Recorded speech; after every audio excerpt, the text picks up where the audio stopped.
ఒక తోటలో ఒక కొమ్మలో ఒక పువ్వు పూసింది.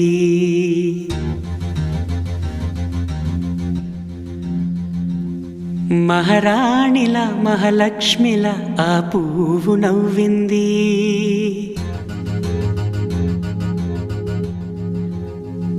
అలాగే నవ్వుతూ ఉండాలని,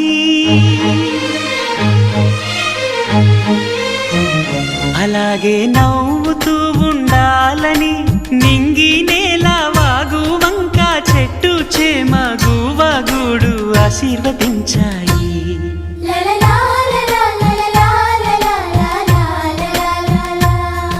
ఒక తోటలో ఒక కొమ్మలో ఒక పువ్వు పూసింది.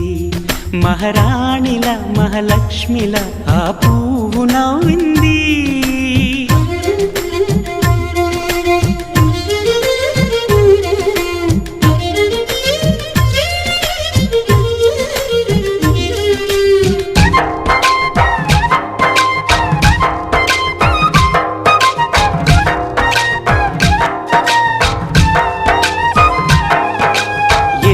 రంగుల పువ్వు, ఎండ కన్నే ఎరగని పువ్వు, సుందరమైన పువ్వు, పలుసు గుణాలున్న పువ్వు, ఏ